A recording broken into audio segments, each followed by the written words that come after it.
everybody, welcome back to a new video. I've got a real special one for you today. I'm doing my first collab with a bunch of other YouTubers.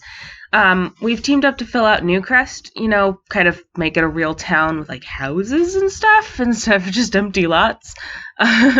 We each got to pick a lot and build whatever we wanted on it. There's houses, community lots, everything. Some of the people who built houses also made Sims for them. I did as well. My cast video is either already up or will be today or tomorrow if you're watching this as it's coming out, but for now we're focused on the build.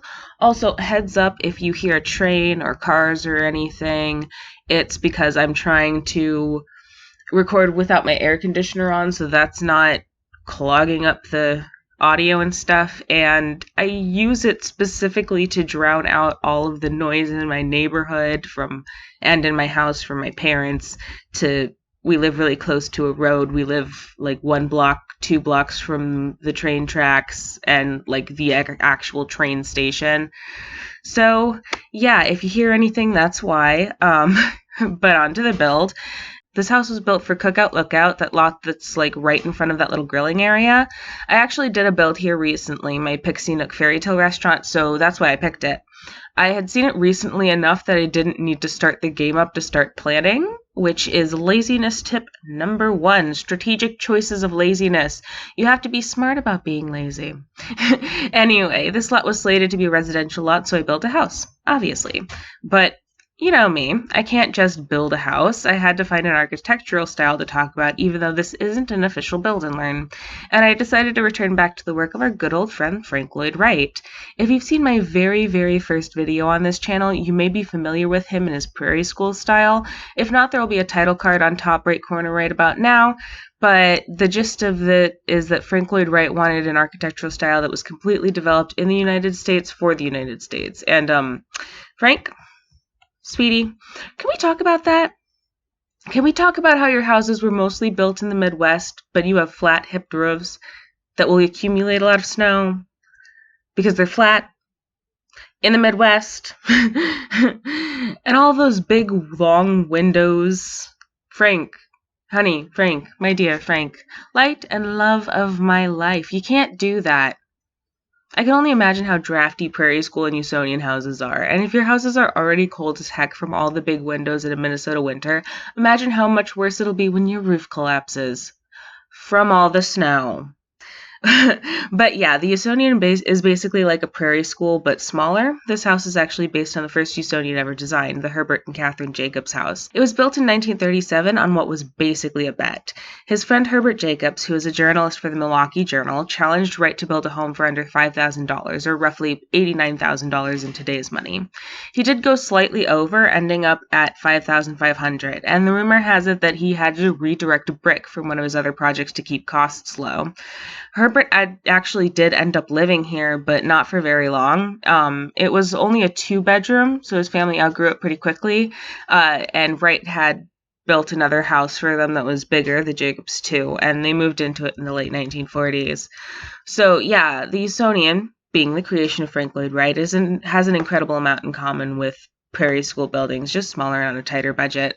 Though it should be said that he didn't stick to his original $5K budget going forward, and later houses especially could cost a lot more. But all the hallmarks of his style are there: flat hooked roofs with long overhanging eaves, natural materials like wood and stone, and long ribbons of tall windows to mimic shoji screens. This was actually my first time playing with terraforming tools. I usually just build on the flat lot, but the Herbert and Catherine Jacobs house had these cute little stairs set into a little rise in elevation right before you go to the front door, so I thought I would take inspiration from that. I don't know how good it's going to look in the world next to all the other houses and the flat land around them, but I just wanted to do it, so I did. And I really like the way the shape of the terraforming informed my landscaping too. I had absolutely no idea how I was going to landscape this going in, especially since I planned to have different elevations on the lot. But the shape of the little hill it's on, and how the smoothing brush ended up changing that shape, really dictated where I placed things in the environment, which you'll see at the end of the video. I also made a lot more cuts than normal, just trying to bring the runtime down. I usually don't cut out parts where I'm actually placing items, or even when I'm doing terrain paints. But I just wanted to try and get the time down a little, so I cut teeny bits and pieces out here and there. Tell me what you think. Is that a good decision, or Do you like it? Is it frustrating not to see everything? Do you prefer shorter videos? Do you want more detailed looks at my building choices? Like, how do you feel about it? I like to put you guys on in the background while I write my scripts or edit and just check in from time to time, so I don't necessarily need to see the exact placement of every flower, but if you're upset that you didn't get more terrain paint content, let me know. I'll make sure to leave it in. 5K for a house sounds kind of amazing. I mean, I know, inflation or whatever, but I mean 5K in today's money. You could probably build a tiny house for that much, but like, you'd probably have to build it yourself because most of the kits I've looked at cost much more than that. And I'm sure that hiring a builder doesn't cost only $5,000. And I don't have the money for that. Maybe one day, but for now I just gotta sit tight, you know? But I've got The Sims, I've got my channel, I've got you guys. 51 subscribers last time I checked. Should I do something for that? I don't know. I don't have anything to give away, and I feel like I haven't been around long enough for people to have questions for a Q&A. I guess I could make a self-sim and do like a little pseudo face reveal. I'm not really good at Ooh. What if I do a self-sim 10-minute challenge? I have to make myself as a sim in 10 minutes. What do you think about that? It'll never work, and that's why it'll be hilarious. Or we could do nothing. I honestly don't mind that. Not every milestone needs a big celebration, you know? I forgot that I hadn't even mentioned it in a video until I was writing the script that I'm currently reading off of right now. Yeah, me telling you that I'm reading the script is in the script. Fourth wall break in a Sims voiceover? Bet you'd never thought you'd see it. Whomst is the deadest of pools now? Anyway, my only real problem with a tiny house trailer is that your garden has to be mobile too, because like I would want my house to be on a trailer because I'd want to be able to move it around. I wouldn't want a stationary tiny house. And the problem with that is that I've always wanted like a big garden, and as much as I know I won't take care of one, I guess I'll have to settle for like a little potted rose bush out on the tiny front porch.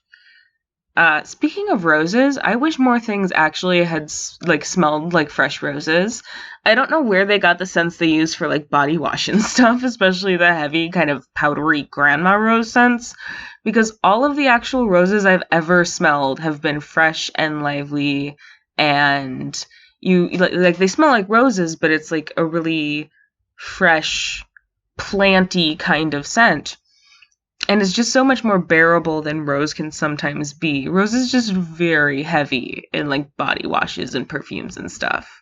Like honeysuckle. Though to be fair, honeysuckle flowers do actually smell like that. At least in large concentrations. They grow all over the place around here. And like if you go outside in summer and there's a honeysuckle bush congregation within a block of you, you'll smell it. Can you tell I'm just kind of trying to fill time and have no idea what to talk about because I kind of already discussed everything relevant to the style? Oof, this is what happens when I don't have something to educate y'all about. No idea what to say. So let's learn something real quick. It's 1921. The First World War has only been over for a few years. The Roaring Twenties are only starting to roar, and the Russian Civil War has taken a toll on the country. Millions have died in the combined strife and upheaval of two wars, and the railway system is outdated and inefficient. So when a drought hits, not uncommon in the region, the economy and population can't handle it, and people begin to starve, as many as 5 million. Herbert Hoover will one day be the President of the United States, his name linked forever with the Great Depression. But for now, he's the head and founder of the ARA, the American Relief Administration. When Germany invaded Belgium in 1914, he set up the Belgian Relief Committee to organize the relief efforts there. Since then, his organization has only grown, coming to feed hungry people throughout war-torn Europe. So by 1921, they were well established and more than ready to rise to the challenge once Vladimir Lenin asked for the world's help. The first kitchen opened up in Petrograd, a trial run, to see how things would work out. It went smoothly, and eventually American relief efforts were feeding 10 million people a day, with most of the food coming from the ARA. More than 768 million tons of flour, sugar, grains, pork, and milk were collected in the States and sent in American ships, and then given to mostly local Russian workers and volunteers to be distributed to each kitchen. Soon the Ayrria started encountering minor problems. Because of the extreme poverty in the areas they were serving, people weren't always able to come to the kitchens because their clothes weren't warm enough. Many were wearing rags that simply didn't protect enough from the cold for them to make it that far. So Hoover and the ARA requested that Americans send clothing care packages. And if there's one thing we've always loved to do, it's give people our old clothes. Shout out to all the wonderful tailors, seamstresses, and designers in the global south who we continually screw over with our ratty old t-shirts. But this time it was necessary. And it worked. People started coming to the kitchens more because they had shoes and clothes that would protect them from the cold. American Relief also supplied approximately 16,000 hospitals, providing medical care to the sick. Up until then, hospitals in Russia had been dismal. Unheated operating rooms, no anesthetics. Operations were often done with bare hands, and wounds were dressed with rags or newspapers. Water supplies were polluted, and much of the plumbing was unusable. So over 15 million pounds of medical supplies were sent. By the summer of 1923, it was estimated that the U.S. had given over twice as much aid to Russia as all other foreign organizations combined. And keep in mind, this was at the start of the Cold War. We had just gone through the first Red Scare. Even then, the American government was scared of communism, even more so maybe, because this was before they'd managed to kill the actually quite prominent leftist movement in America. There could have been a real threat of revolution here. And we had been pretty good friends with Imperial Russia, too. This was a time not so long after we had almost formed a formal alliance. We weren't exactly thrilled about the fall of the Romanovs. So there was already a mutual dislike growing there pretty quickly, but, we put all of that aside for this one moment, these short couple of years to feed, clothe, and give medicine to starving, sick, cold people. And if you're wondering why you don't know about this, well, if you're American, your history teacher hated Hoover. If you're Russian, Lenin hated us. If you're neither, well, that's probably why. Why that particular story? It was literally the first thing that popped into my head that I felt I could explain in a short enough time to fit it in. And I did. Just timed it and everything. Still under time. Another fourth wall break. I'm on a roll here. Is this even a fourth wall? I mean, sort of. Content makers all kind of act as a version of themselves in their videos. So I guess in a way I am a character, speaking to you in a self-aware way through the screen. Even though I've been talking to you directly this whole time, right now it's different just because I'm acknowledging that the me that was talking this whole time isn't really me. It's just who I am when I'm recording. Anyway, that's where I'm going to end it. Hope you enjoyed the build. There should be some links down in the description for other videos and stuff. This house will be on the gallery, with the others under the hashtag NewNewcrestWhoDis. Thanks for coming.